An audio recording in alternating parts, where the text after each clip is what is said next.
وأنا وحنا ليا وأنا وحنا كم ده هاي وأنا قناع ستة قاعد كمجرد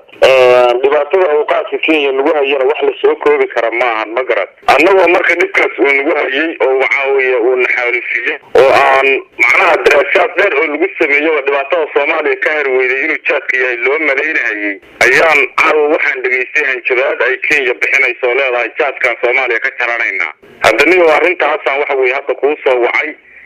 رجعنا ورباهنتا haddaan nahay Soomaaliya haddaan nahay ganacsatada jaadka weli ku dhex jirtay horta dhibaato weyn baan ku qabnaa bahalkaas inaan Kenya u danaynayno shaqaale Kenya nahay baana waxa weeye meeshaas ka cadayd ma ogtahay marka niyo arrintaas aan waxa weeye la yaabay sidaasaan idaacada u soo wacay hadda arrintaas ay jirto Faaraxow Soomaaliya iyo Kenya kulay waxba dhex yaala مثلا أرنت بدأ وين مدة هذا كيا أي أرنكا وصمايسي هذا نجنا ستة ذي بهدي إليهين قاد كيف نشوفيننا تأول سوماليا وحلورنشري لعجب بدن باكبحة علم بالله كنا بدنا $1 باي بحيان محادث لا داينا كيان كيرادان قاد كنشوفيننا محاكو كلفي ما وحاكو كلفي نهرت واحد سوى هيين شوابكي شهر ما هو اللي واحد ملايين هجين اللي يراهو كاتكي نانا تشوتشيا عيدا ماضينا لبحا قناحسيقا يدولمات كدنا هادا يدينكا قويو معناها سفاردي يدينكا كلا حراية نانا تشوتشيا اللي يراهو بيورت ملايين هجين بنتاس مركي واريان واحد يسيراهين صوماليا واحد كنا وشاو واساتكينا مركا ما دابا هيساس يسيراهين إبا تحوك بدنا أول صوماليا كوهيي هذا مركب وحوي وحكلنا وحنا نودين بقى عندنا نوجت أنا نقول نوجت وحدنا أو نوجت ما شفته أنا صار مركب كلها هاي وحوي تذكر كلام كم ده هاي وحوي ده نقوله ياي $1 هدينا كلا وحوي أما $1 أما كير بقى وحوي ده نقوله يا لما هلا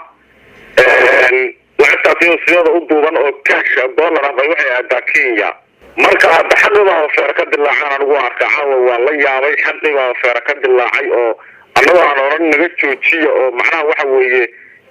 arrinta ay naga soo yeerinayso dawladana ka soo yeerin shacabkana ka soo yeerin hadii ninkii waxa weeye beeraha lahaa oo soo guranayo asagoo cagaar $1 ku bedelanayo uu ariga taagan yahay anigu waxaan leeyahay nimankaas hadaysan raaligelin ka bixin oo waxa weeye waa qaldan oran oo nin xasan buu warkaasi ahaa aysan oran isku soo raacaan iyagu dawladii xargaha loo jaraan oran lahaano waayahay marka ganacsatada Soomaaliya dhinaca qaadka maxaa la gudboon maxaase dhinaca dawladda kulli jawaab bay shalay soo saareen aad loogu bogaadiyay qaabka diblomaasiyadda ay u soo saareen war saxaafadeedka iyana maxaad oran lahayd horta ganacsatadu macnaha iyagu mar walba waa dhiban tahay oo Kenya dad u shaqeeyo oo waxa weeye hadii la ku roon yahay Kenya beeraheedii waxa weeye qaali ka dhiga oo Kenya u shaqeeya oo wax dana ugu jirin oo waxa weeye ku rafaadsan bay ahaayeen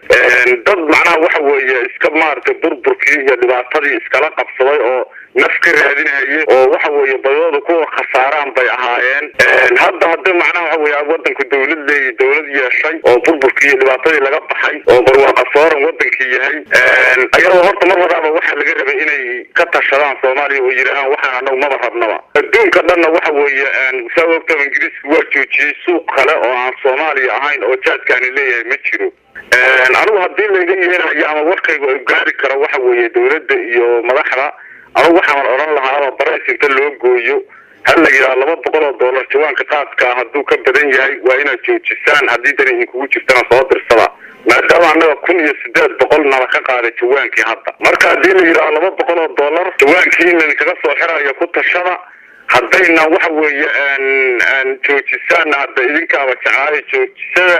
laakiin anagu $200 ka badan jawaanka uma hayna hadii la yiraahdo أنا أرنت أسعد بأسود وين لا حبل اللي يراها وقيل ملف الجارسي وانقارن لا عاو فارحو